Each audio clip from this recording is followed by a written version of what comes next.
யூடியூபிலும் இருக்கிறது. அவருடைய லிங்கை நான் இங்கே இணைத்திருக்கிறேன், அதையும் பாருங்கள். இந்த நாளின் செய்தி 2 சாமுவேல் புஸ்தகம் 23ஆம் அதிகாரம் 12ஆம் வசனம். 2 சாமுவேல் 23:12. என்னுடைய செய்தியுடைய கருப்பொருள் என்னவென்றால், அறுவடையின் நடுவில்.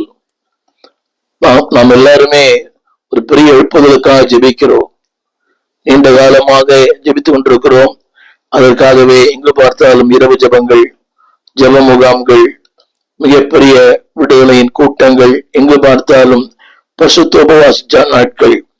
இக்காரணம் என்னவென்றால், ஒரு பெரிய அறுவடையை நாம் எதிர்பார்க்கிறோம். அருமையான தேவ மனிதர் பாடினது போல, ஒரு மாபெரும் அறுவடை என் கண்களிலே தெரிகிறது.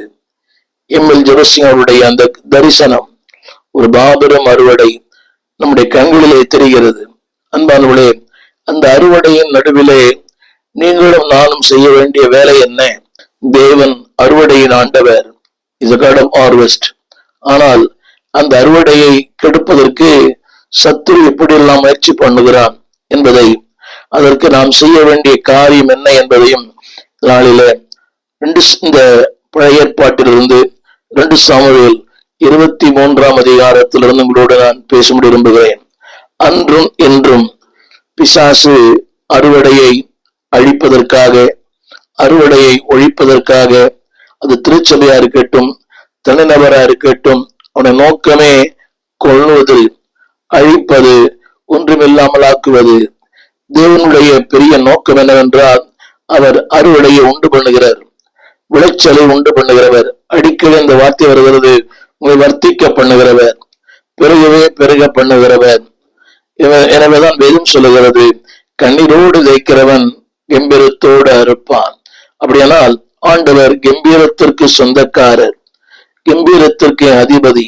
ஆனால் சத்துரு இன்றைக்கு திருச்சபைகளிலே, குடும்பங்களிலே அறுவடையை கெடுப்பதற்காக ஊழியர்களாகிய உங்களுக்கு எனக்கு நன்றாக தெரியும். ஒரு மனம் திரும்பாத ஒருவர் சபைக்கு வருகிறார். அவரை ஆண்டவருக்குள் நடத்தி ஒரு நிலைக்குள்ளே கொண்டு வர இவ்வளவு பெரிய பாடு. ஆனால் அந்த நிலைக்குள்ளே வரும்போதே திடீரென அவர் வாழ்க்கையில் சறுக்குதல், அது கிரகிக்க முடியாத ஒன்று. நன்றாய் வந்தவர், பவுலடியான் சொல்வது போல, நன்றாய் ஓடினீர்களே, உங்களை மயக்கத்தக்கவன் யார்? அப்படியானால் நன்றாய் ஓடின அநேகர் இன்றைக்கு ஏதோ ஒரு வாழ்க்கையின் மயக்கம், பணம், புகழ், பதவி, பட்டம், ஏதோ ஒன்றிலே அவர்கள் மயங்கி போனார்கள்.